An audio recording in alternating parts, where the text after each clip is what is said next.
This is the Power Producers Podcast, where we are refining and redefining the sales game. Rule number one is you have to believe in yourself. You're the only one who doesn't think you belong in this appointment. The prospect has already validated your existence by scheduling time with you. Get it through your head you belong here, go in there, crush it, and close the deal. A place where sales professionals can come to learn from other sales professionals and thought leaders that have mastered their craft. The difference between a good salesperson and a best-in-class salesperson is only 2 minutes. By spending an extra 2 minutes on what you might think is a mundane task in the sales game, you separate yourselves from the pack, you grow your book of business, you close more deals, and you retain your accounts. As well as their peers who are still striving for perfection to achieve their why. I have a wife and 4 kids. Failure is not an option. Real sales professionals, real stories, real results. Are you ready to feel the power? What is up, Power Producer Nation? Welcome to Power Producers Podcast, where we are refining and redefining the sales game, and we are doing that today on the day before a group of us CBKs are heading down to take over Key West one time. And there on you the go. podcast, I've got my right-hand man, my brother from another mother, Mr. Josh Gurley, and we're going to talk about taking stuff. We're stealing it right out from underneath people's feet, and those people are our competition. So we're talking about straight insurance sales today, right? No, not at all. Not one chance that that's even going to come up. But before we get into that, man, I mean, we've had you on before, so you've already given the whole Lou Gurley road spiel. What I want you to talk about, real quick, is just to sort of give everybody a little bit of background on your career as a producer, and kind of where you're at right now, and then we're just going to dive into some things that I know are going to get under some people's skin, and I don't care. So I've been in the industry like 10 years, and came from the agency business, the company side, and came back to the agency business 7 years ago, 2015. Came back on a mission to sell middle market commercial insurance, and I've had a ton of success doing that using a few different techniques I've learned through the years, and became a partner in my agency about 4 years ago, and it has just been a really amazing ride, especially since I was on the podcast the last time. It's just been amazing how many people have reached out to me. They've connected with my story, and they've just, I had somebody call me on my birthday. I turned 37 a couple weeks ago, and I got a voicemail from somebody, and it just said, "Hey man, I've been following you and the stuff you're saying, and I love what you're saying. I'm new to the industry, and I just wanted to call you and tell you that you've encouraged me a lot." And I just thought, I have no idea who this person is. I've never met this person.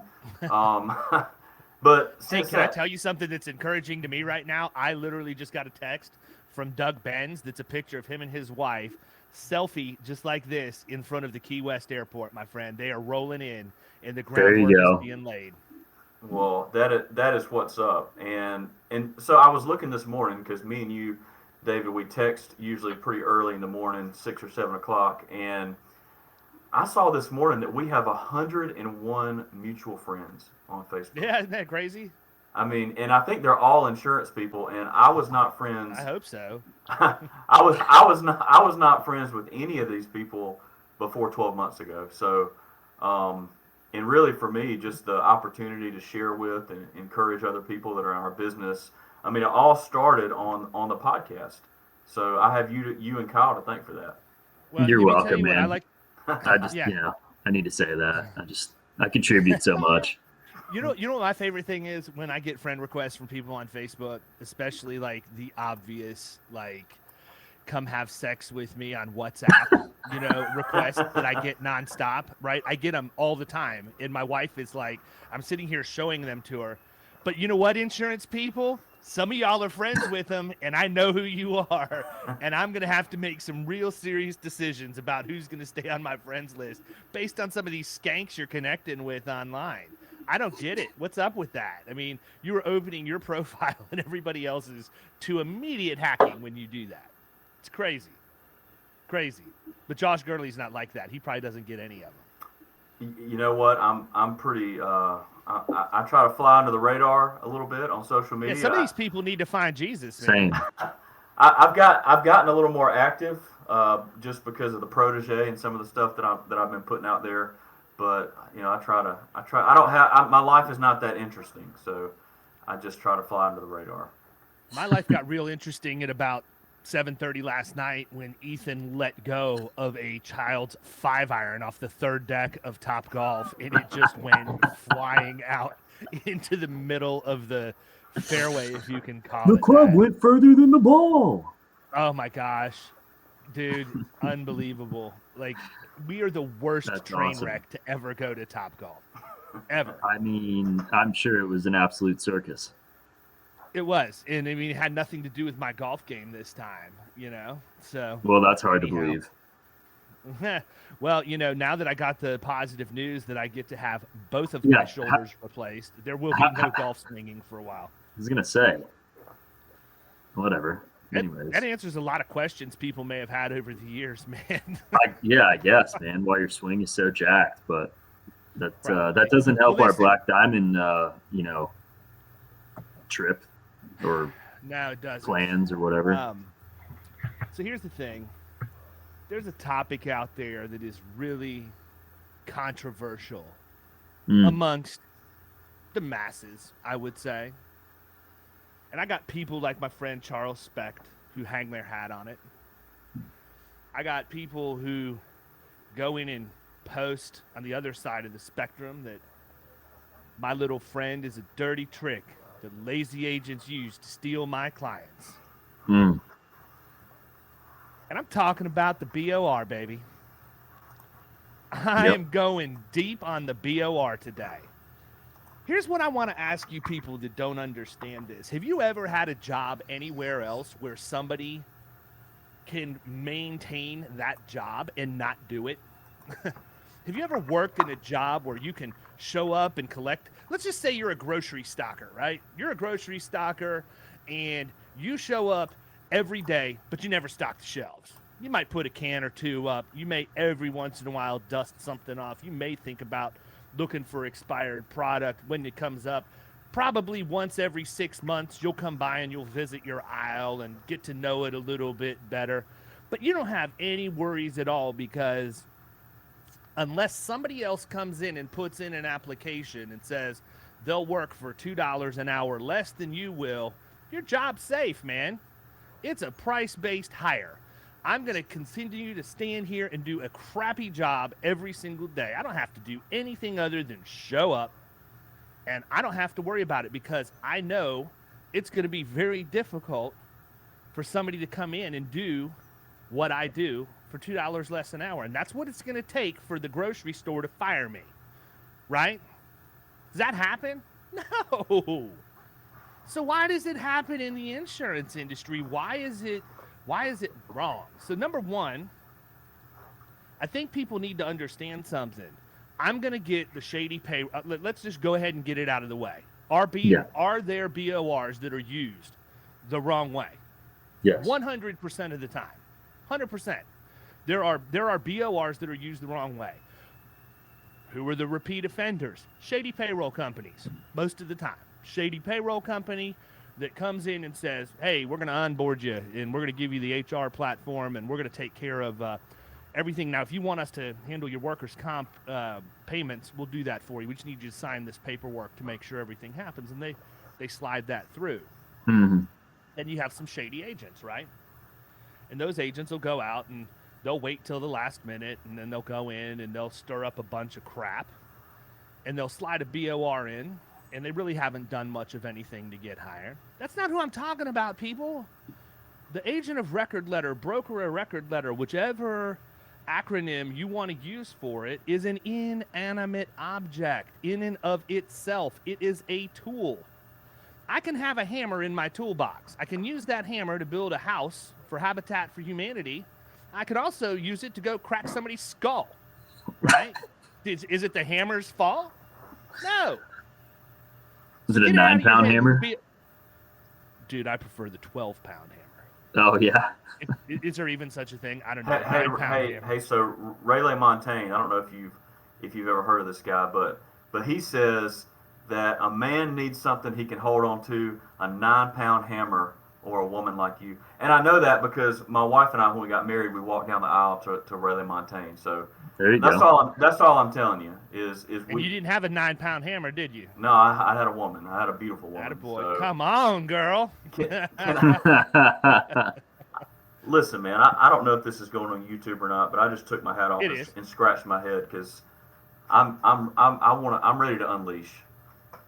Let's I hear mean, I it. just think there's a lot of misinformation out there. I think some of it is born by people who are in the captive world that come into the independent channel. And the other one, I hate to say it, people, some of y'all are just lazy. Y'all are lazy insurance salespeople.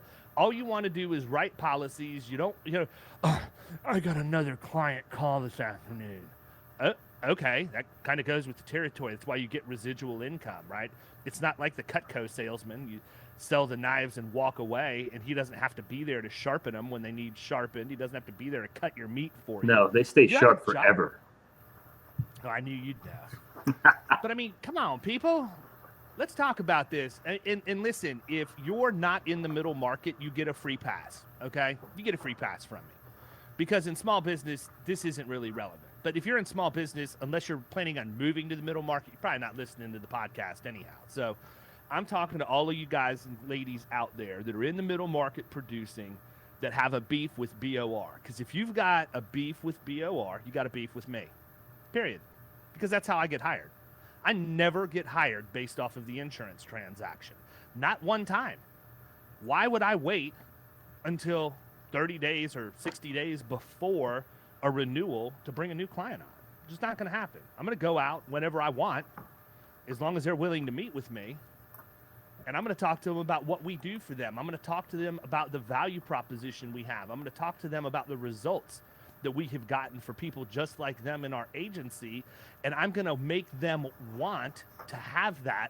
And they know they're not getting it because they're only getting a 3-ring binder with paper in it every year and a 6-month checkup. True. What you say, Gurley? You're a BOR meister. So the BOR is one of the highest, I think, forms of flattery that you can get in the business. But because what somebody is saying is like, I want to fire who I'm with and I want to hire you. I think most people in our business, they spend all their time trying to get hired, trying to tell we've been around for 70 years or whatever. I don't think half my clients know my agency's name, right?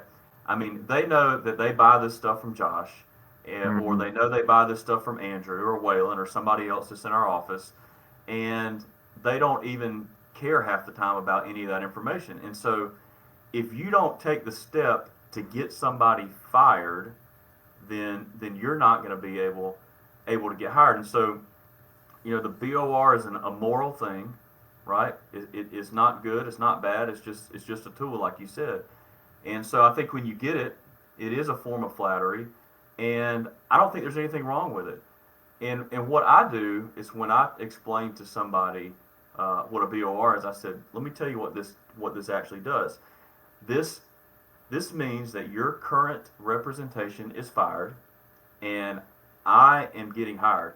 And in the BOR letter that we use, I pulled it up on my computer. It just says, I, owner of company, fully understand that I'm appointing HM advisors to represent me in good faith to obtain and service insurance coverage I need and request, and the authority shall remain in effect until I change it in writing. And it says, my desire to make this decision is based upon, and then we'll list a reason. And on this BOR, it says, because of umbrella endorsement 8-UMC-56ED, edition 8-2011 is on my umbrella policy. And I know, because Josh knows this industry really well, that you will remove this endorsement. And so I think when you do that and you lay out those reasons to have people fired, it's just a form of flattery. And I think it's something that I have used throughout my career with great success.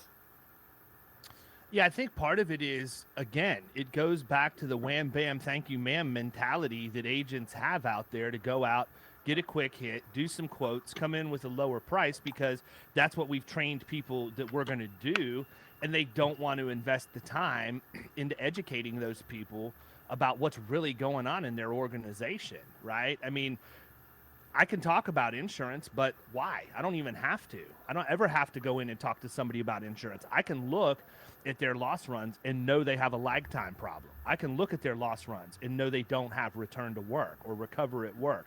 Well, those are the people that are getting mad about the BOR, right? Are the ones who are going in talking about insurance and selling on price. I don't think the people who go in and have the value proposition and are delivering that are the ones that, get all weird about the BOR. No, because those people aren't selling insurance to begin with. They have their own value proposition. And guess what, people? If you do, I'm probably not calling on your account, so you're safe. So I called somebody this morning. One of the thing that I did to get ready for this podcast is I got into my office and I made 28 cold calls.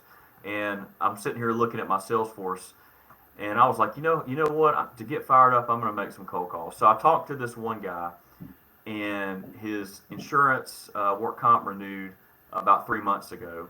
And so I called him and I said, hey, how's your audit going? And he said, terrible. My audit's going terrible. And so it prompted me to end up getting a meeting with this guy. But it was like, I never talked about insurance. I didn't use the word, hey, I want to sell you insurance or sell you an insurance policy. I just said, hey, I know that your workers' comp expired three months ago, and I wanted to check and see how your audit went. And he just went into this long story about how his audit went terribly. And at the end of the day, it's causing, he's got a soft cost associated with that audit because he's having to deal with maybe his accountant, his, pulling information and all this different his stuff. Own time. Yeah, in his own time. And so, what is that? That's a fireable offense. I mean, what is this guy's time worth? I mean, we might as well take what he paid for work comp and then add all these hours of his time at maybe $500 an hour or whatever the guy makes to that, and all of a sudden he spent $5,000 or $10,000 more dollars on his risk management because he's having to fool with his audit. And so, in my opinion, is that a fireable offense? Absolutely, it's a fireable offense. And so, it just makes it really easy to say, well, let me tell you how your audit should go, right? How this thing should work.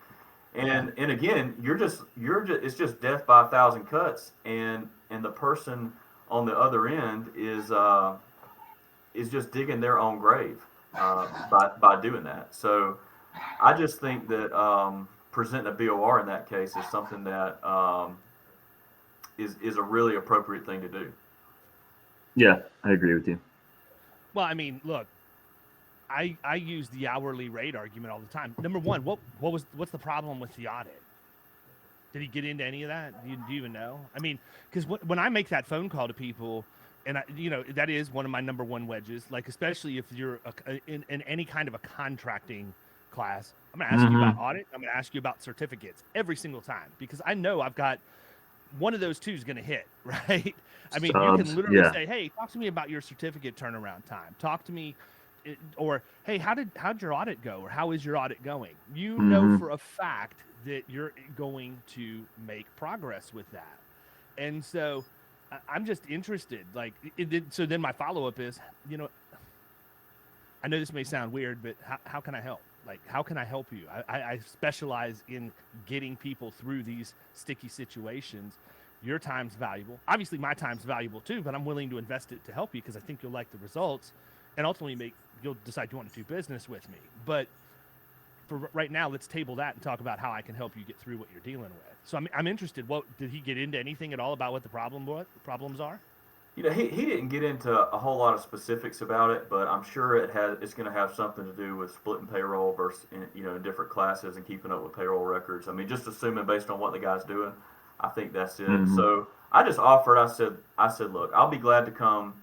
Set up a call with you, meet with you in person, or I'll be glad to send you a copy of my audit worksheet, and it'll just walk you through, hey, what's remuneration, what's not remuneration.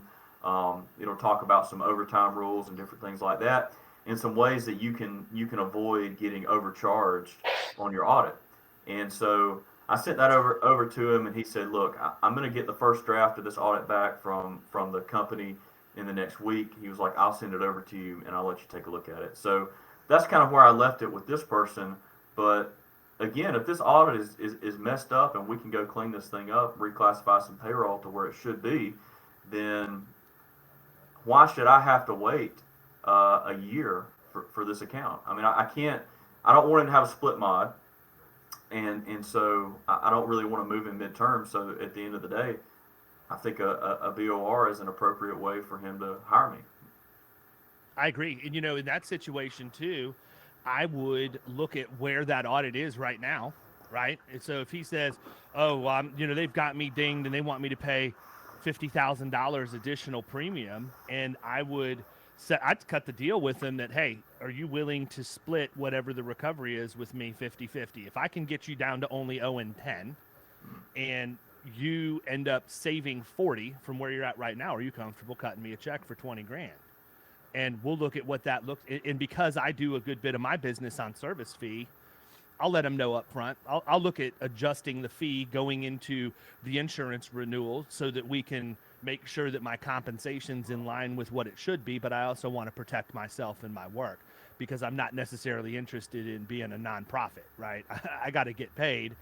But at the same time, when you have the flexibility of operating on fee instead of tying your compensation to an insurance product's commission, you can make decisions like that. That's one of the reasons why I love selling off cycle.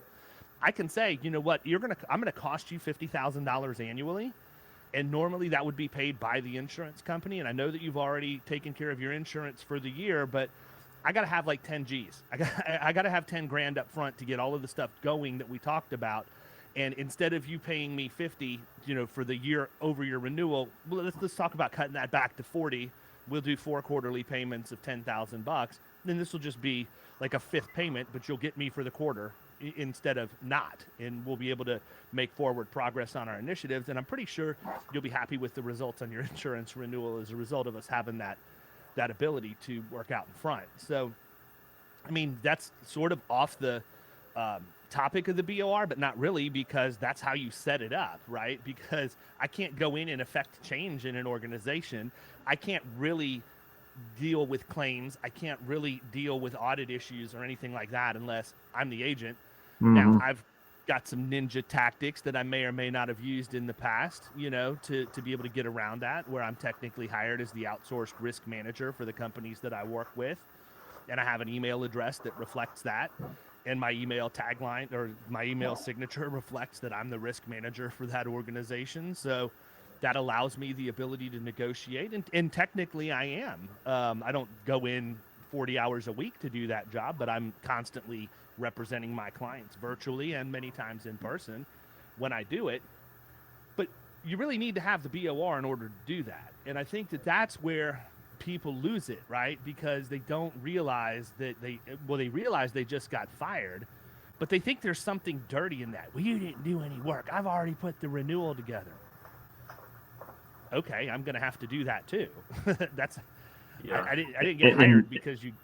Yeah, I mean, it's not like putting the renewal together really took any effort. I mean, it basically is done. Kyle, it's very laborious. Yeah, well, yeah, filling out excellent, accord forms, the best, but yeah, I mean, it's not like that was a super strenuous process. I mean, they might have sent over a supplemental app for them to fill out and put updated values for the exposures. But I mean, come on. If I have an account that gets BOR'd away from me, you know who I'm pissed off at? I'm pissed off at myself, because that means I didn't do my job, and I understand that, right? Yeah. Now, that doesn't happen. Has it happened over the course of my career? It absolutely has. Has some of it been shady? Some of it absolutely has. And in 1 or 2 cases, I got my eye off the ball and lost accounts earlier on in my career. And guess what? I've made sure I do everything I possibly can to not have that happen again. So if it were to happen, I'd have to sit back and look and say, okay, what does the risk management action plan for this account say? Did I do everything that I had? Number one, did we identify everything we could that would cause this person to leave in the baseline risk assessment? Did it make it to the risk management action plan? Did I maintain the monthly updates on that RMAP? Did I do what I said I was going to do in those monthly updates? And have we made forward progress where they can see tangible results? And if the answer to all of those things is yes, then there's got to be another reason, political, relative, something, that I would have been displaced, but it wouldn't be for me losing my job. But if I look at any one of those things and I say, nope, you know what? I dropped the ball right here. Guess what? I deserve to lose the account. It's a fireable offense, period. I'm not going to be a whiner. You know, I don't know that there's any worse whiner than somebody who didn't do their job and lost an account on an AOR. Like, they whine and lick their wounds.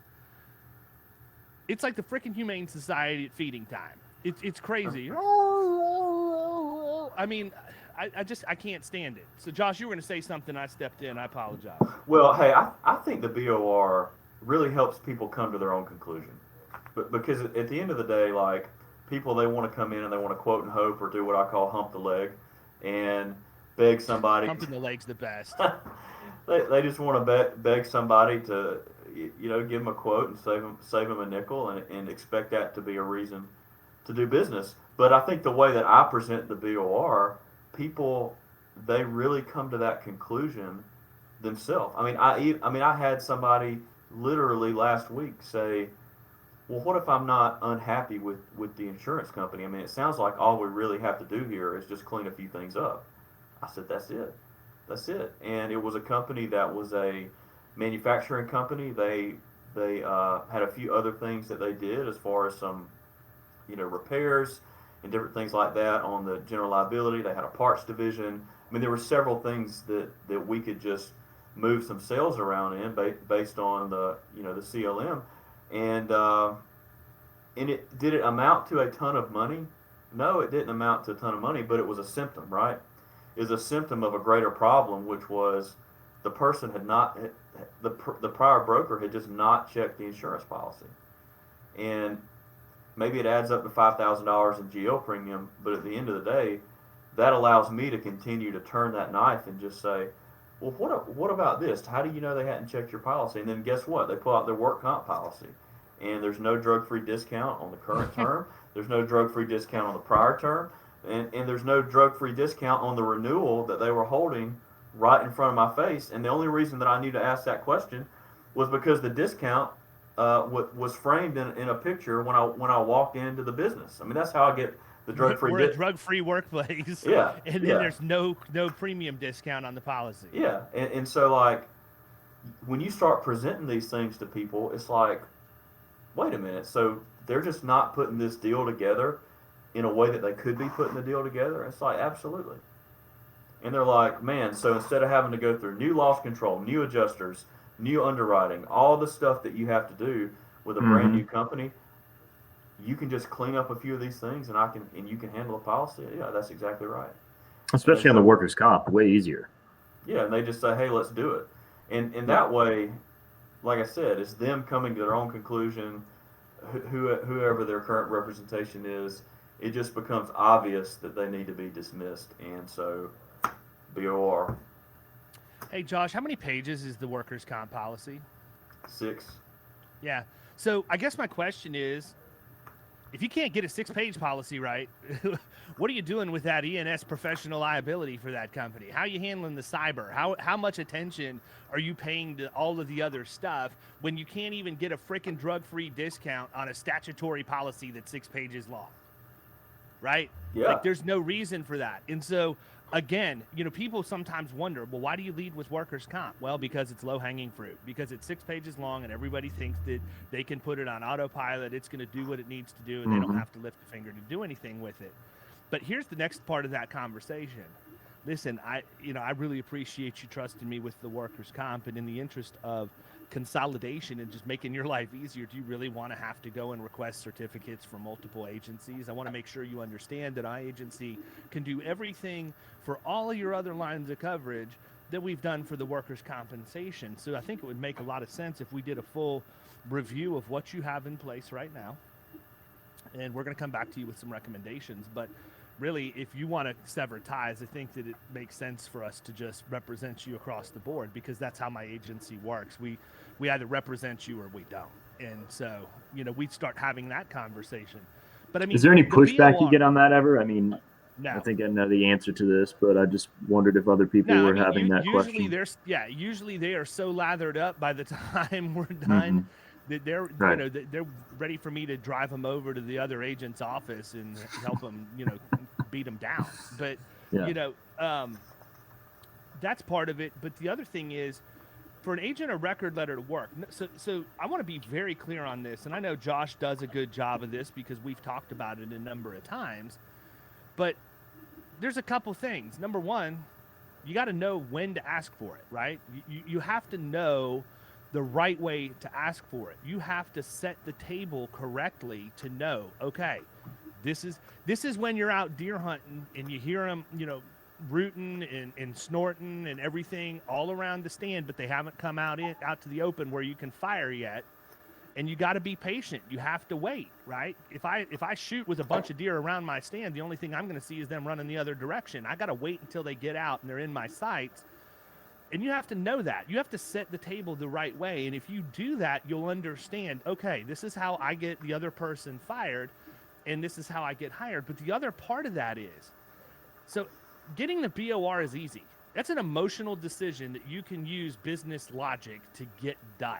Okay, that's probably the best way I can say it. Somebody's going to make a business decision, but many times it's also emotionally charged because they're angry, they're irritated, they're disappointed, whatever it is. And guess what? That's our job. Psychology is as much of a part of selling as the actual educational process is. But the thing is, just because you can get that part done, there's a percentage out there. I don't remember what it is. Kyle's going to expect me to say 66 or 67%. I don't know what it is, but there is a relatively high percentage of BORs that are executed and then they don't stick, right? And the reason why is because as the agent that's coming in to take that account over, we didn't do a good job of preparing that prospect / interim new client on what to expect the fallout to be. And just like Josh mentioned, he has a letter. I also have a letter. You can actually pull it from extra2minutes.com. It's one of the templates in there that you can pull. But it's really important, man. Talk a little bit about that. Like, you need to let them know, and you need it. And so for me, I want to paint the most gruesome picture possible. I want to let them know, look, your agent's not going to be happy about this. And you've really got two choices. You can let them find out from the insurance company, which is really going to have them running rabid, or you can call and talk to them yourself and let them know, or email them and let them know. But in the matter of professional courtesy, I think this really should be something that comes from you. And if you've never had that conversation before, then I've got a few bullet points that I can share with you. I mean, every time I've got the breakup letter with the bullet points, with the AOR prepared before I walk into an appointment. And if you talk about these things this way, then they're not going to bother you. But if you don't address this head on, they're going to come out and they're going to break out the biggest sob story that you can imagine. I got 4 kids. Look, if it's me, I've got 4 kids. One of them's got special needs. My oldest just graduated from high school, and I got to figure out how I'm sending him to college. The car's on the fritz, and this is a big chunk of change, man. I've been with you for 15 years, and this is how you're going to do me at the last minute right before renewal. I was counting on that money. Now Grayson's not going to be able to go to college the way that he thought he was. I'm not going to be able to deliver, and you're going to make me look like a horrible father as a result. None of that is relevant to the transaction, but that's exactly what they're going to do, because the only way they're going to be able to fight an emotional decision is to make that decision to reverse it emotional as well. Mm-hmm. And they're very convincing. The incumbent has all the power. Even after you get that AOR signed, if it is not executed to 100% just perfectly, that they reach out, fire that person, and tell them, look, we've made a decision to go in a different direction for our business. We've decided that it's more important for us to focus on total cost of risk than it is insurance premiums. And we understand that our total cost of risk has suffered because of the way that we have approached this in the past. While we appreciate the relationship that you've given us, we understand that you're not equipped based on previous behavior to help us move in the direction we've chosen to go. As a result, we are terminating our relationship with you, and we have chosen to hire another firm. If in the future you feel that you are more adequately able to serve our needs, please feel free to reach out. But for the time being, I'm respectfully asking that you respect my decision and allow me to proceed in the best interest of my company. If you're an agent that lost a BOR and you reach out to that person immediately after that, you have just screwed yourself. You'll never get in again. But you have to have that set up, or you're going to be one of the people who goes in, slides a BOR in at the last second. You don't set the table the right way to get it, and you don't set the expectations correctly once you do, and that thing ain't going to stick. Yeah, I tell people that the next 5 to 10 days are not going to be real fun. That they're going to give you every single excuse. They're gonna pull the friend card. They're going to pull the "I was the best man in your wedding" card.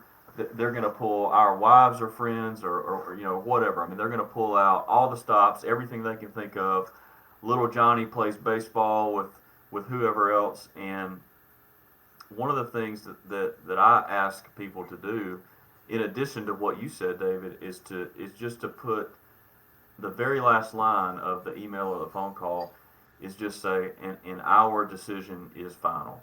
Because I think sometimes when psychologically, when people say that, especially when you have decisions you have to make that are anxious, and you feel like it's the right decision, but it's a tough one to make. I mean, we built the house last year, and I interviewed a couple people to build the house, and when I had to tell somebody that they weren't going to be the person to build my house, that was a tough decision for me, because I knew both of the people that I was looking at, and I had to Why did you make that decision? How did you make the decision for which one you were going to use? So one of the people, they gave me a full rendering, okay, and we had a specific design that we wanted. We had kind of drawn it out. Well, he got an architect to create the house, and I could see the outside of it. And the other person, they just gave me like this ballpark price, and they said, if you want a drawing, you're going to have to pay $1,500 to get a drawing. And so I went to the person that gave me the drawing that I didn't pay anything for, and he said, well, we're willing to spend $1,500 because we feel like you're going to choose us if you can see what this final thing looks like. And the other person, they gave me a list, and they said, all right, this is the standard things that we do. We use this quality flooring, we use this quality trim, whatever. And so I have all this information on one side, and it's very well put together. I can see the final product. And on the other side, I have the buddy system, and somebody just assuming that I'm going to buy this, get them to build a house because they're the buddy, and they wouldn't even really tell me what their fee was. And that bothered me, because it was like, well, it may be 10% of this or 12%, or we'll just have to see. It's like, well, no, that's not how this can work. And so I made the decision based on who I thought was more professional, more prepared, could get the subs out there, could get it done in time, giving me realistic expectations. But still, to tell somebody, hey, you did not get the deal. I mean, the night before. But here's my question. We didn't rehearse this. You had no idea what we were talking about when we got on this podcast, and you just described exactly what's wrong with the insurance industry. You got people who don't know who aren't willing to share everything that they're doing. They don't paint a good big picture. They don't say, I'm willing to invest in you on the front end because I know that if I do, you're going to be a loyal client to me. They're not going to be fully disclosing their pricing, and they're not fully disclosing what their compensation is. This is insurance 101. I take business from people every single day for exactly the same reason that you chose the one contractor over the other one. And here, listen, if you haven't figured it out yet, your clients want to know how much you make, right? And if you're scared to tell them, it's because you ain't doing your job, period. I have no problem walking into anybody that I represent and saying, this is what you pay me every single year. Many times they know because I'm billing them their fee directly and not taking commissions from a carrier. But even the ones we have to take commission for, like if it's workers' comp, it's obviously embedded in the state rates, and there's no benefit to clients in Florida for being on a service fee on workers' comp because they're going to pay the same rate regardless. So we do take commission there, but I want them to know that. And I always tell them a couple of different times. I let them know that up front. I let them know that after a claim where I've saved them a ton of money because we put the programs in place for return to work that got somebody back and kept it off the mod. And I let them know when I deliver their dividend check. My favorite thing to do is to take a client a big dividend check and show them that they got more back in a dividend than what they paid me in a fee for the year. And most of the time, those dividends are only for 50% of what they earn, because I know I'm going to be delivering another one a year from now, because it's valued and delivered 9 months after expiration, and then another 6 months after that, or another year after that, rather, depending on the carrier, they get the second half of it. I have clients that I'm walking into that are paying me $50,000 a year to represent them, and I'm taking them 75 to 100 in checks. How hard do you think it's going to be for them to fire me in that situation? Right. But it goes back to the fact the table was set correctly, the expectations were outlined, we delivered on those expectations, and now all we do is sit back and celebrate. There isn't pressure anymore.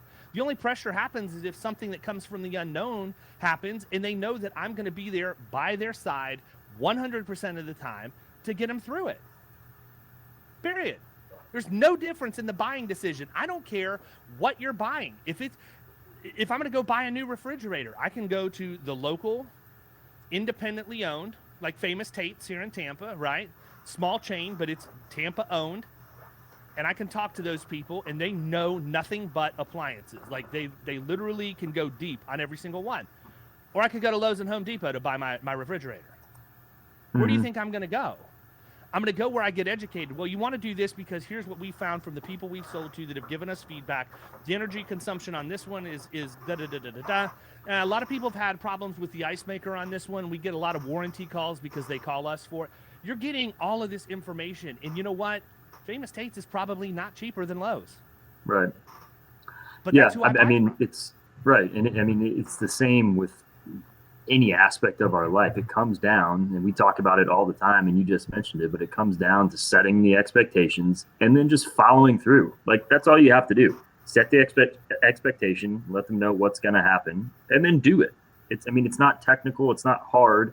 If you promise that you're going to do something and add value in a certain way, develop a training program for them, a learning management system where you're going to put a certain policy in place, what have you, just do it. And then you're good. Yep. Yeah, I think it's just like even with actual structure of insurance policies. When I talk to people about agreed amount on property insurance, and they say, why am I having to increase this? I had this 80% co-insurance before, and I said, well, here's what this means. I was like, we're telling the insurance company what is going to happen in advance of your claim. And that's why we're doing it 100% to value. That's why we're getting agreed amount. That's why we're getting a signed statement of values. That's why we're getting a BI worksheet done, signed and approved by the company. Because that way, when the claim happens, we've already told them what's going to happen in advance. And I think that, like, so many people in our business, they're afraid to push back against that prospect or push back against that client and tell them, really what's good for them. And I think that goes to one thing that I've been thinking about a lot in our industry is just, me trying to be a person that says, let's act in utmost good faith.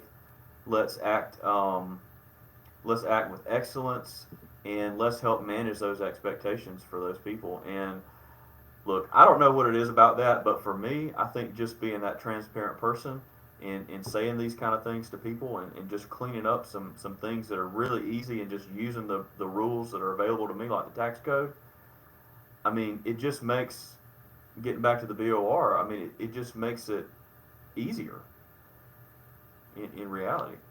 Well, look, man, look at the middle market. I can tell you beyond a shadow of a doubt that the average middle market company has no idea that they are paying an agency between $25,000 and $50,000 a year in commissions to represent them. They have no clue. And so that's why that's one of my number one wedges. I walk in, hey, what kind of loss control resources are you getting? Do you have a part-time risk manager that comes in? Do you have a dedicated safety resource? How about your claims? How's that being handled? Who's your liaison? How often are you having reviews? And I start asking about all these things, and I know they're not getting any of it.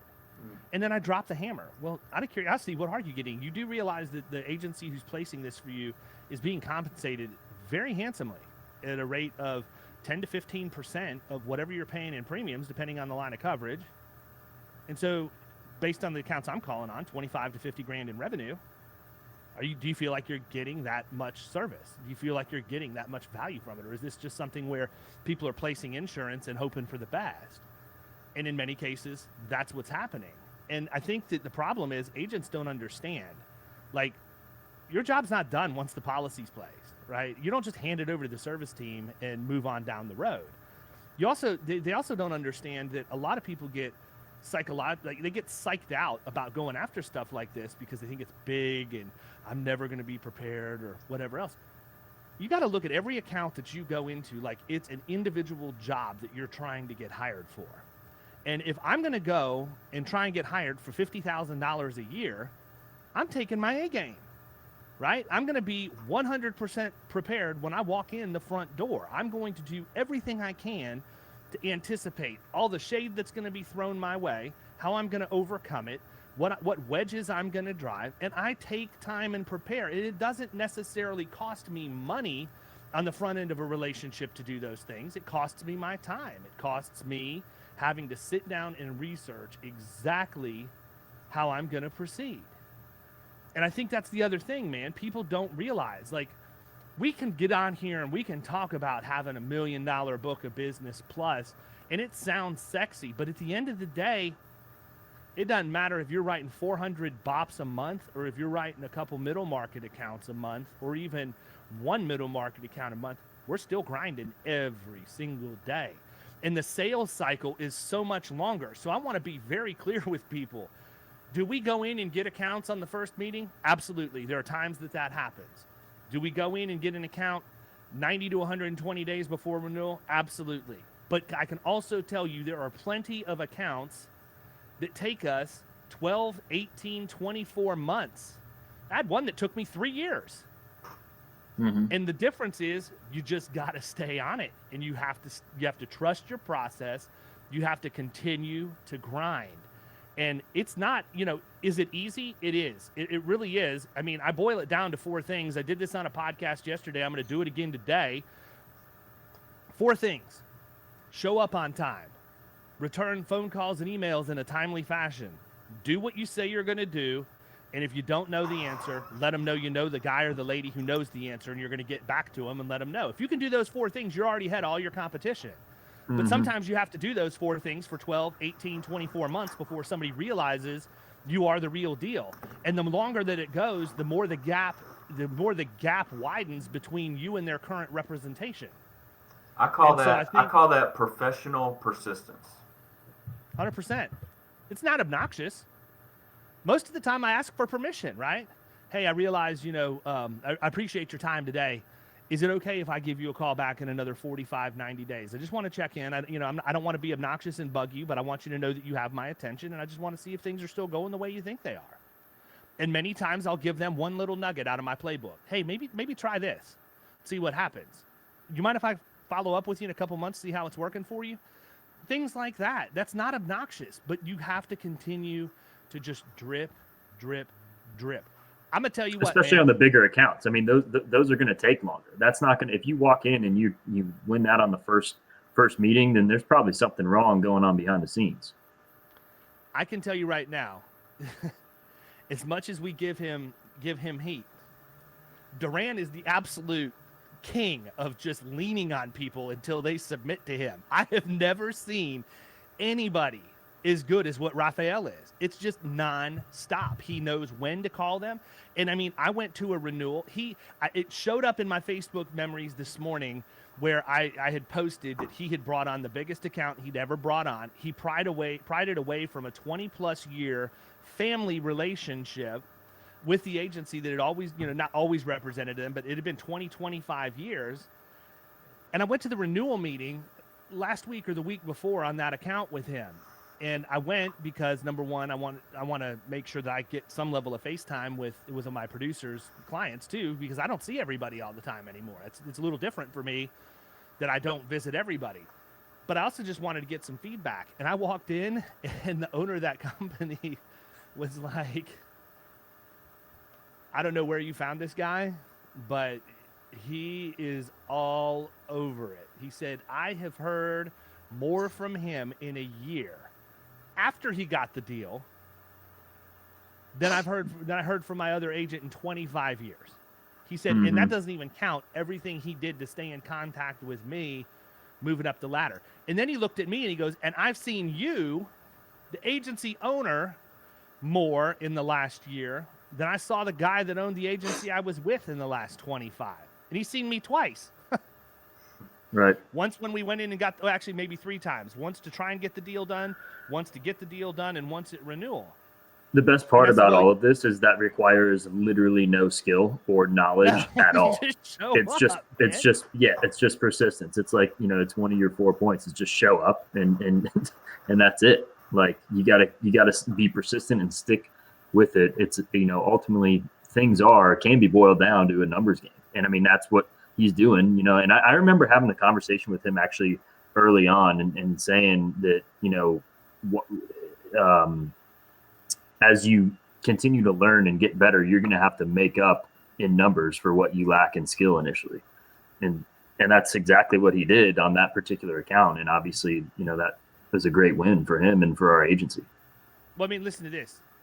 We opened up the call with Josh talking about how he was getting prepared for the podcast, and your segue about making up for numbers due to lack of skill is not the segue I was looking for this. But I don't want this to throw shade at Josh because I'm piggybacking on what you said. What you said is valid, but Josh is a successful producer, right?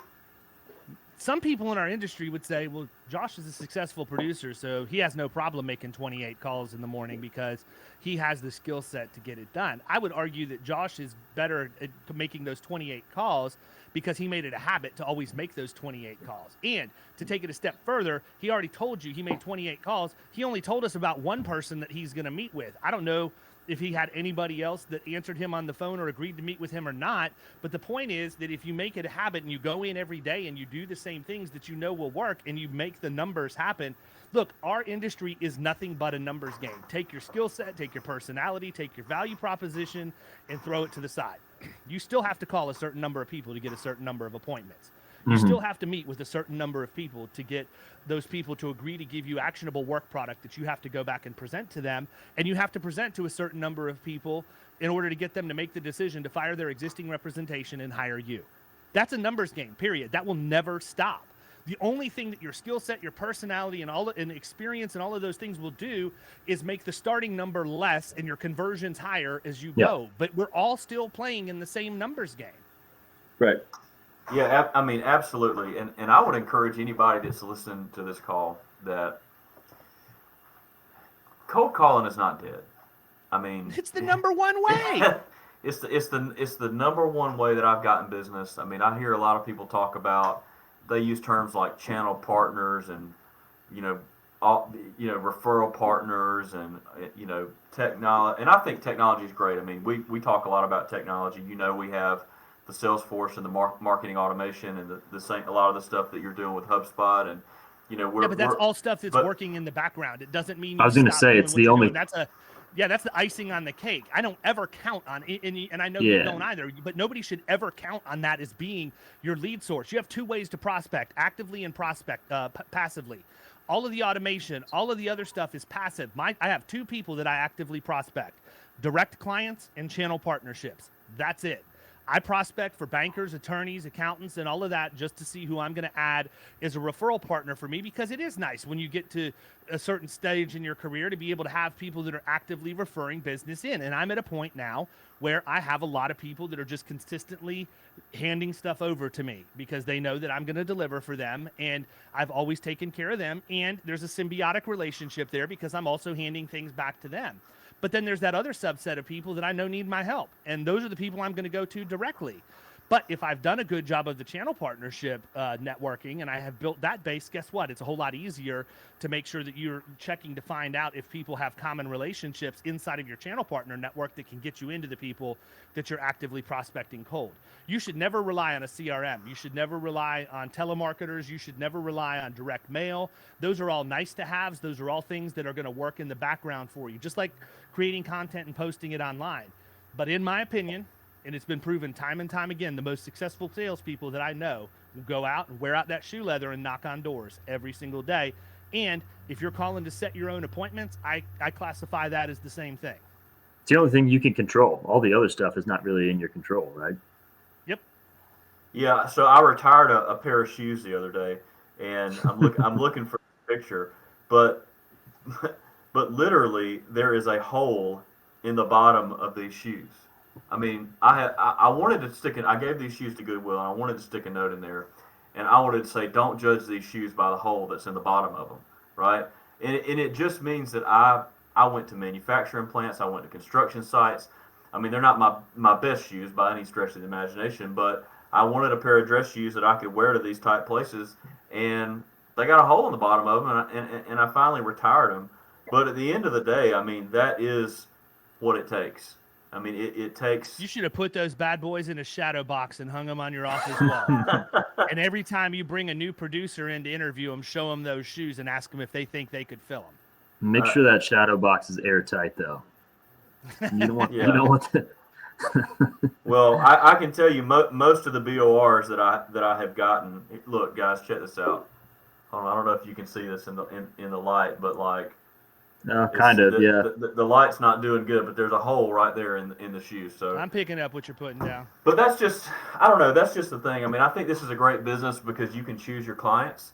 You can identify the people that you want to go after, and whether it's relationships that you have that can help you get in there, or picking up the phone and calling them yourself.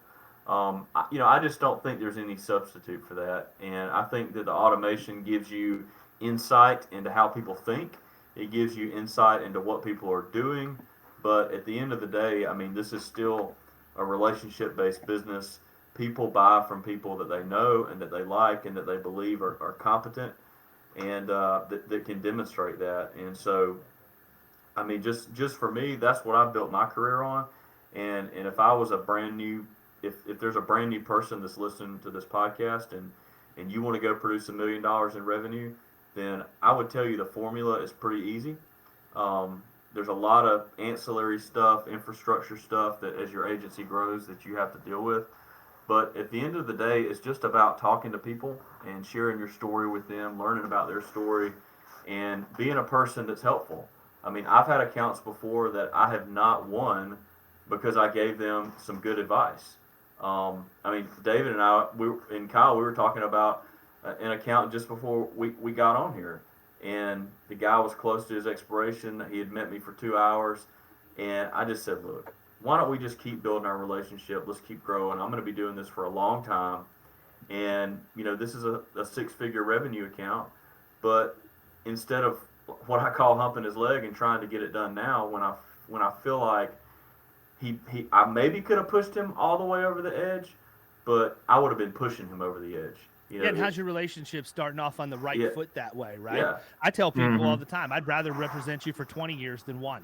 Let's make sure we do it the right way the first time. Yeah, and I mean, and the other thing I would say for people in the middle market is that, I mean, the most accounts I've ever written in my career in 1 year is like 22. So, this is a game where you might write 3 accounts in January, but you might not write anything until March or the end of March. You might not write anything. Or May, depending on, I mean, you may knock down, I mean, we knocked down over 100,000 in revenue in the first quarter. But you know what? Big goose egg in May. So, but July's looking good. August is looking good, and you just have to look at it that way and realize that a lot of the stuff about flow and I get this many leads a week or this many leads a day or whatever. I mean, that's great positioning and a great way to flex. But David, as you say all the time, all that stuff is for show, but the revenues for is the dough. And so here's the other thing, man. In the middle market, we've just told you people it could be 12 to 18 to 24 months. I think part of the problem is people go out, they get that quick hit, and they get a little taste of the sweet nectar of middle market revenue, and then they think, oh, I've got it made. This is going to happen so good all the when time. It hits your lips. Yeah, you've got to continuously keep filling that pipeline. You can't stop prospecting. You can't just sit back and say, oh, well, I've written 4 accounts, so I'm obviously going to write 12 for the year since I wrote 4 in the first quarter. No, you're not if you don't have them in your pipeline. No, you're not if you're not getting up every day and making the 28 calls or whatever it is that you have to do, sending out the handwritten notes, determining who you're going to go in and walk right up in the lobby of their business and introduce yourself like you're the guy they're going to hire. I mean, you have to do that every single day. You have to always be adding to the pipeline. And at some point, Maybe you'll get to the stage where you can be a little bit pickier and a little bit more choosy in who you're going to represent. But I mean, here's the thing. Josh hit the nail on the head. We do get to pick who our clients are. And the way we get to pick who our clients are is because we get to pick who our prospects are. Mm-hmm. So if you got a prospect and they're not somebody that you want as a client, quit screwing with them. Get rid of them, cut bait and move on. I've used the analogy millions of times. You know, anytime I go meet with somebody, I envision a table that's got an empty chair sitting at that table. Around all the other chairs in the conference room are my current book of business clients. And I'm asking myself, when I walk into that meeting, is this person deserve a seat at that table? Does he deserve to sit with everybody else in my book of business? Or by bringing him or her into my book, is it going to diminish the value of my book to everybody else that I represent? And that's how you have to look at it. When I've looked at the producers that I admire over the course of my career, the guys that came before me, the guys that you meet and rub elbows with at CIC and some of these networking events, the one thing I can tell you is they chose who they represented. They had a good reputation because you knew they only dealt with the cream of the crop. And when you deal with the cream of the crop one time, it's easier to deal with them 2, 3, and 4. But the first second that you taint that water, you're out. You put your entire book at risk. And I learned that early, and thank God I've never strayed from that. But I think we're in the position where we go out and we whore ourselves out for revenue just to bring people on because we have production pressure and everything else. And it is no more difficult to be selective in who you prospect, selective in who you actually bring into your agency or your book of business than it is to go out and do what you do without doing any of that. And the end reward is much greater. I think you should be able to put your ideal prospect on the back of a 3x5 index card. It shouldn't be complicated. It shouldn't require a long drawn-out study or anything like that. You just need to put them on the back of a 3x5 index card, and you need to go. And I look at prospecting like a bucket of golf balls. And if you have a full bucket of golf balls on the range and there's a ball that's cracked open or scuffed up or whatever, you're just going to take that ball and you're going to knock it to the side. You're not even going to hit that ball, right? But if that's the only ball that's in your bucket, then you're going to swing at that sucker as hard as you can swing at it. And that's the thing. You have to have a lot of balls in your bucket, and that way, when you come across that ball that's got the cover tore off, you just toss that thing to the side and you let somebody else go that. I mean, 80% of the accounts are written by 20% of the agents. I mean, at the end of the day. And so, did you ever notice that Josh explains things like Forrest Gump's mom? Like, Josh has a way of saying things make me understand. Like, the bucket of golf balls is absolutely Southern brilliance at its finest, sir. Well, I can't take credit for that one, but I did learn that one along the way. I've been a pretty good listener throughout my life, and growing up in the country, I feel like we have to talk in ways that people can understand, because I think sometimes when we try to impress people with our flavorful words, insurance knowledge, indemnification, and all this kind of stuff, they don't care. It's like when I go to the doctor's office. I mean, they'll tell me like, well, I'm going to prescribe you some fluticasone for your nose, or for your allergies. And I'm like, what? I mean, it's like, I don't even know what this stuff is. It's like, are you talking about Flonase? Like, I mean, what is this, right? And look, I'm a smart guy. I mean, I graduated from University of Georgia with honors, but I don't really know a whole lot about that business, right, that they're in. And so I hate going somewhere and feeling dumb, even though I'm not a dumb person.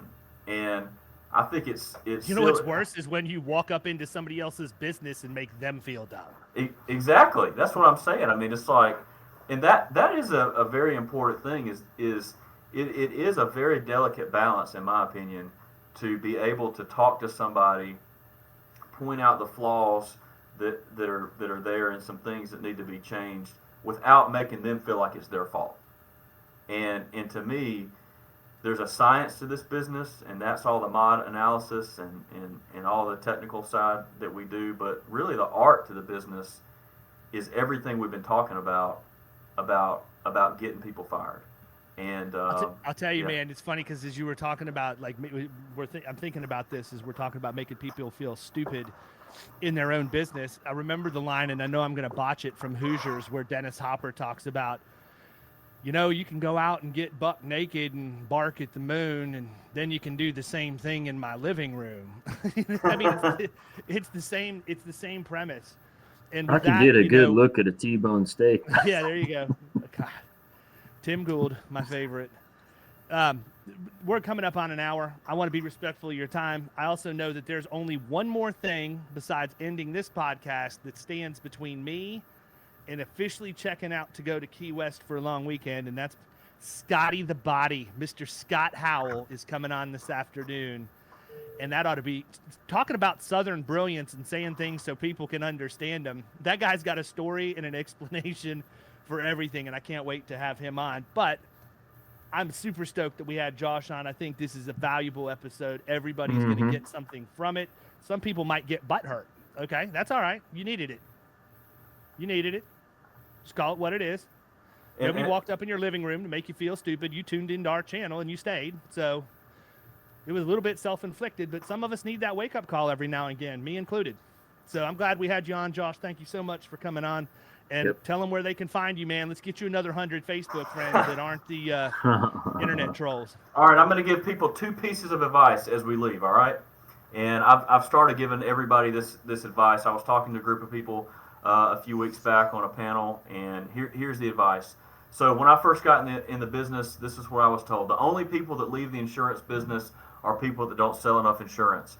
And so I would just encourage you, if you're out there, that you need to win more clients, and you need to grow your book of business, and you need to grow your revenue. That's the most important thing that you can do. And how it was put to me is, it's like, hey, if you don't produce that much, then you're not going to be here very long. So I had a lot of motivation to go out there and produce. The second thing I want to say, and I've been telling everybody this, is that there's 2 things that only you can do, is be a husband, wife, and a father, mother to your children.